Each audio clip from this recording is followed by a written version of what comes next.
Hello, everybody. This is Gerald Salente, and it's Wednesday, February 14th, 2024. Happy Valentine's Day. Are you allowed to say Valentine's Day anymore? Maybe we should, Happy Transgender Day, Valentine, whatever, Let's make something stupid up. Judge, we got Judge Andrew Napolitano on. Judge, thanks for being here today. And as I keep saying, no matter what day it is, it's a pleasure to be with you, my dear friend. Well, thank you. As I keep saying over and over, and to everybody everywhere, there's not a person in America that really knows the Constitution, the Bill of Rights, as the judge, former Supreme Court judge in New Jersey, and professor, than Judge Andrew Napolitano. And each week we go over a lot of what the Constitution and the Bill of Rights used to be and where it's gone down the toilet. And Judge, you have an article coming out tomorrow, Government and Death. When the German philosopher Friedrich Nietzsche proclaimed that God was dead, he meant that God's creatures have so failed to acknowledge him and relate to him, it is as if he decided to end his own existence, meaning he reminded the world that the loss of virtue can only be sustained from the bottom up, not from the top down. He meant for all power the financial and government elites have, none of these values impulses would prevail were they not accepted by the majority or a determined minority. He made these observations in 1886. During a time of relative peace, but little freedom in Europe. His sentiments are just as valid in America today, where there is neither peace nor freedom. Well, the country is falling apart. We know that. The Senate debated, and in the cover of darkness, in the middle of the night, voted overwhelmingly to send $98 billion to Ukraine, Israel, and Taiwan. One of the senators, Chris Van Hollen of Maryland, a liberal Democrat, stood on the floor of the Senate and said the Israelis are war criminals. But I'm voting for this bill anyway because they're our allies. They're not our allies. Ukraine is not an ally. We don't have treaties with either country. The turmoil in either country does not affect American national security one whit. Rand Paul gave a gifted and strong speech against all this, but the vote was overwhelming. It was like 22 to 78 or something like that. It was more than enough to allow this to happen outside of the normal Senate rules. Now it goes to the House of Representatives, where, of course, President Biden has been pushing very hard for it. It turns my stomach that the American government can finance genocide in the name of the hardworking taxpayer by borrowing money in the taxpayer's name. And it turns my stomach that we bow to government. Somebody asked me this morning on a podcast, Victor Davis Hanson of Stanford says that we need stricter controls at the border. I understand that argument. We need people at the border to swear that they understand the Bill of Rights. Oh, really? We don't even have a government that understands the Bill of Rights, and you want minorities that can't speak English to understand the Bill of Rights? How about starting with the government? The Bill of Rights doesn't grant our rights. It restrains the government from interfering with them, and it's doing a pretty lousy job because the government has turned the Bill of Rights into a bill of governmental privileges. All right, sorry for getting carried away. The Bill of Rights into, what did you say? A bill of governmental privileges. Temporary government privileges. Yep. I want to go back to this because it's so important what Nietzsche said, is that the world that lost a virtue, he reminded the world that the loss of virtue can only be sustained from the bottom up, not from the top down. As they say, the fish rots from the head down. And we got rotted fish right at the top over there. My argument is that people accept the loss of virtue and expect the loss of virtue. The government doesn't stand for virtue. Its laws are not based on virtue. Its laws are just based on power. Like, let's borrow 61 billion and give it to Ukraine. They're on life support, but let's waste the money anyway. Let's borrow 17 billion and give it to Israel on top of the 6 billion we've already given Israel. They are slaughtering innocent babies, but let's give them the money anyway, because we're under pressure from AIPAC and other members of the pro-Israel lobby in the United States. You can't call that virtuous. That's just power. That's power destroying. That's power stealing, lying, and destroying. Nietzsche also said, listen, I'm not a fan of his. He was crazy. But Nietzsche also said everything the government has it is stolen and everything the government says is a lie. Both statements are almost literally true. The stolen is absolutely true. The second is for the most part true. Even a stop clock is right twice a day. Occasionally, the government says something that's not a lie, but for the most part, it is filled with lies. You write here that Thomas Jefferson argued that the only moral purpose of government is to protect individual rights. And that's all gone. Correct. It doesn't exist anymore. Correct.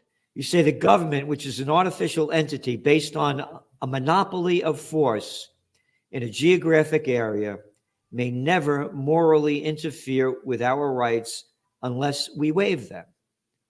And that's exactly what's happened. There's no fight anymore. The people have waived they've waived their rights.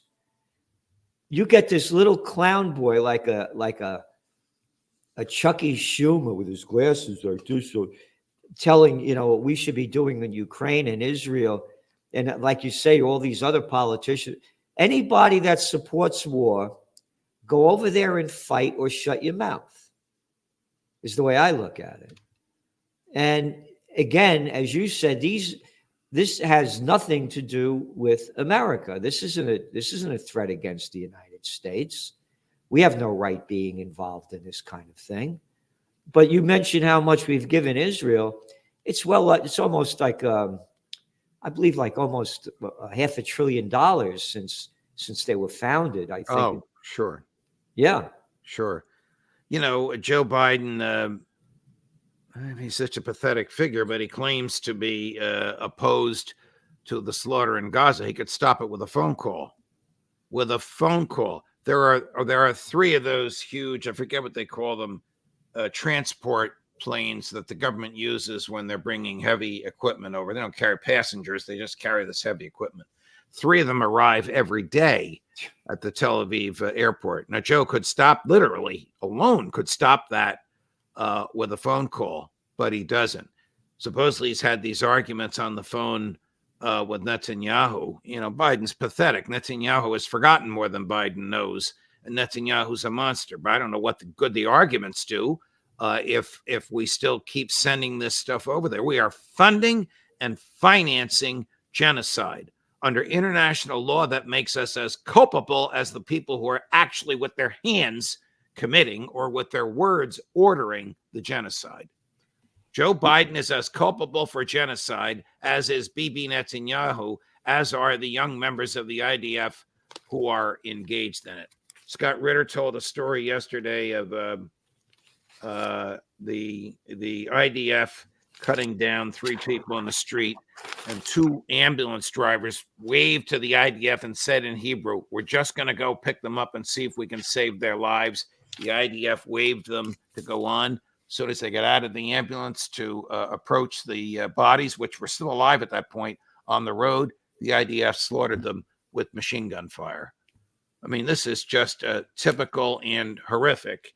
And I think you have seen, and it's all over the place this morning, probably your viewers have seen pictures of former director of the CIA and former Secretary of State Mike Pompeo dancing with IDF murderers, joyfully celebrating their slaughter. Yeah. to show you how the media is so controlled by the Israeli,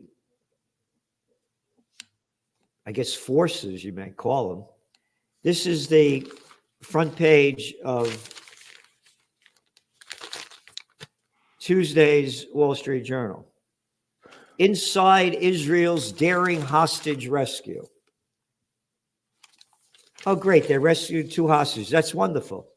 How about, was about 114 Palestinians was slaughtered the same day? Yes. Why isn't that the headline? How come that's not the headline? Day after day, it's only pro-Israel. Nothing, barely about the outright slaughter of these people. Again, I just came up with it. They should not call it the New York Times anymore. They should call it the Jew York Times, because that's all they're promoting. And again, in your Trends Journal, by the way, did you see the cover of this week? I did. Netanyahu's total victory equals total genocide. It's right in front of everybody's eyes. And you have in your Trends Journal, week after week, all of what's going on with the media and how it's totally controlled by Israel. They won't allow anybody into Gaza. They've killed nearly 100 journalists so far. You know, guys have their press thing on, you know, blowing them up in front, just like you said what they did with these 2 kids, with the ambulance drivers. Right. Killing them right in front of everybody's eyes. And where's the media? There's nobody's on the media coming out against this. You're blacklisted. And it's only getting worse. And right. So here's what I think is going to happen. Israel's going to ramp this up. They're going to start attacking Lebanon. They're going to escalate the attacks in Syria. And next is going to be Iran. And when Iran gets into this war, that's going to be the official beginning of World War III. Well, we'd have a hard time providing military assistance 7,000 miles away from the U.S. We can't do it. I don't, Joe Biden would probably do it on his own without a declaration of war. The Congress is corrupt in that it will do whatever AIPAC wants it to do. Yeah. It'll be a very, very sorry state of affairs. McGregor and Ritter tell me that Iran is a substantial military with substantial missiles and weapons.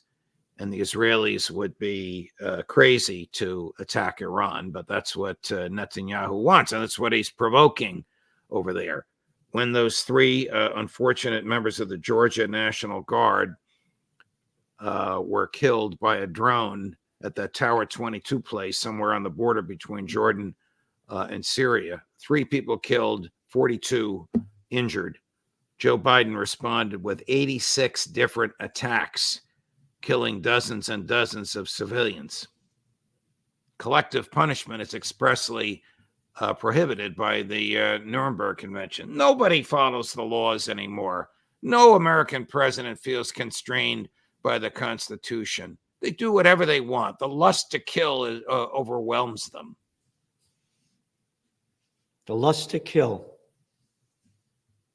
On all the American paper currencies, in God we trust. What God they talking about? This article of yours again. What are mass killings but a metaphor of government violence? Mass killings are not to blame of weapons, but an nihilistic government repressing a helpless, defenseless citizenry. And here's what you say. And by the way, this is part of what Occupy Peace is. Bring the troops home. How many bases we got, Judge? More than 1,000. The last time I looked it up about 4 years ago was 903. Now it's over 1,000. The Congress isn't even aware of all these additional bases built by the Defense Department. Leave NATO. You go back to the Trends Journal going back, well over a decade ago. No need for NATO.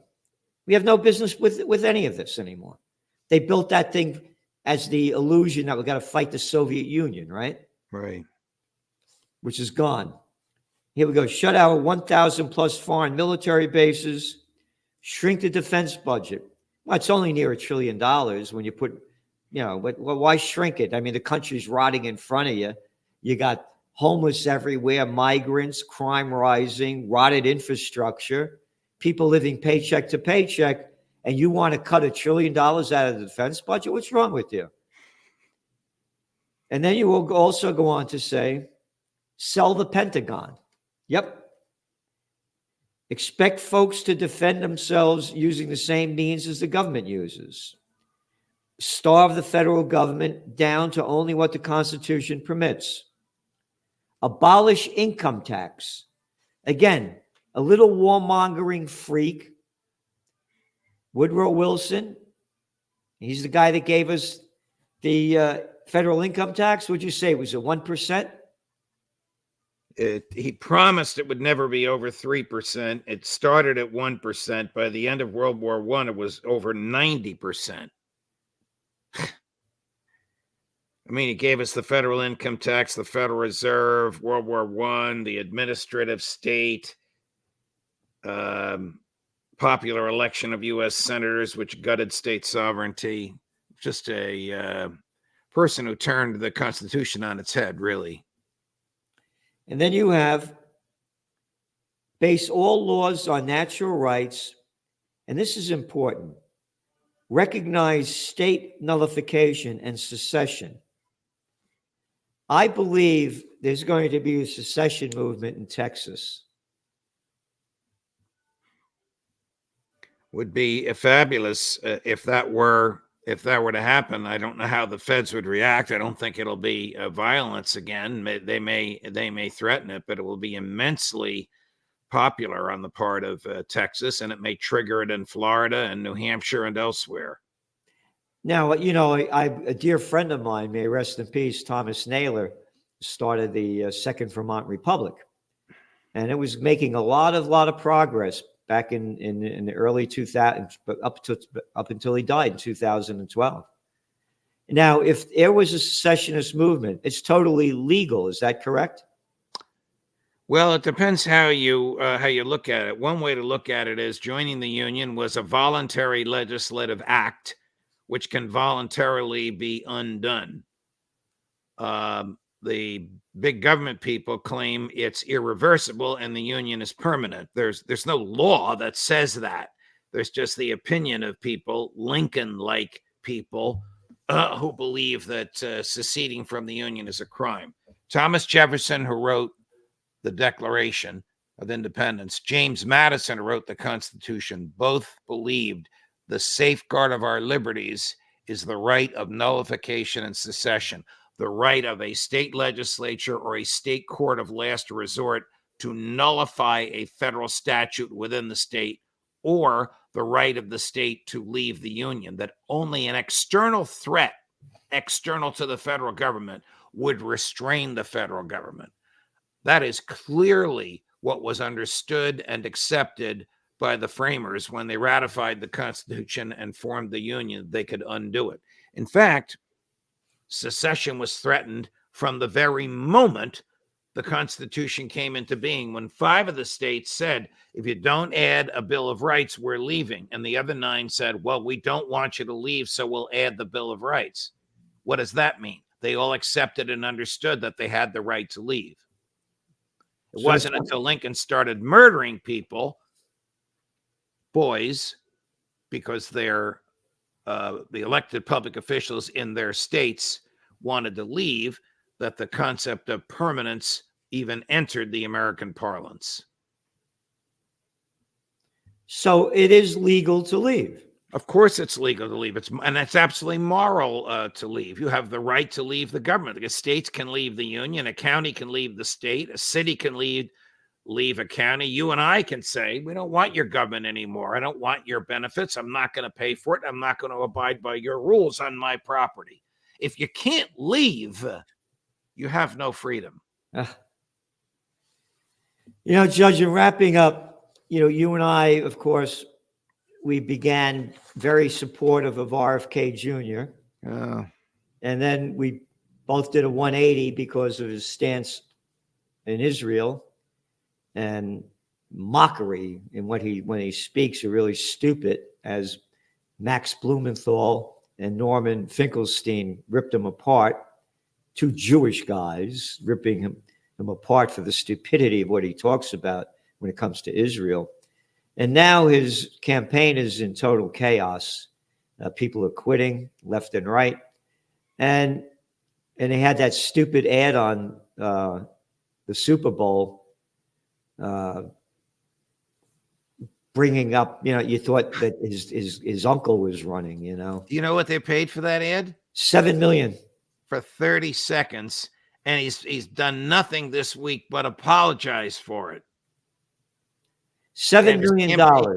According to Mediaite, again, according to Mediaite, they don't always say nice things about people we like or bad things about people we dislike. His campaign's falling apart. Staffers are leaving in droves, in part because of lavish spending and total disorganization. It's run by his daughter-in-law, who's a former CIA agent. Used to be run by a good friend of ours, but they threw him out, and he's now back in Ohio running for Congress again, even though he ain't a youngster. He's my age. He's 77. Oh, God, I thought he was older. Yeah. And so last time we were together, you believe that they're going to not run Biden, and you believe that Michelle Obama might be the pick. Well, you and I had a long talk about this the other day. I don't know who it's going to be, but Biden's numbers are so bad and his mental capacity is so diminished. I would think that senior Democrats, including Michelle Obama's husband, would be talking to Joe about going back to Rehoboth and putting together some sort of a dream ticket. I don't know who it would be. It wouldn't be a dream ticket for you or me or the people watching us now, but it might be a dream ticket for Democrats and independents to stop Donald Trump. That's their goal.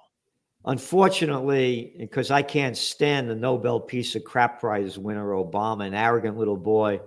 He lied his way into the presidency during the Iraq War and said he won the Nobel Peace Prize. And then right after that, troop surge in Afghanistan, destroyed Libya, destroyed Syria, quoted in the book, Double Down, I'm really good at killing people, with all those drone strikes.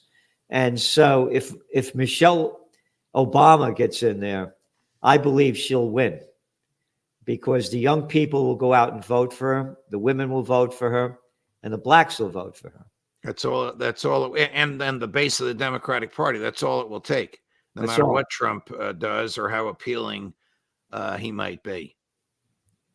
So again, we're still on the course of destruction. And I don't know what's going to change it. But if we don't, empires come and go. Did you like the Roman Empire? No, the Egyptians were great. Now, how about one after another? They kill themselves because of the wars that they keep fighting. And the debt that they incur. Yep. The debt, it's only 34.1 trillion.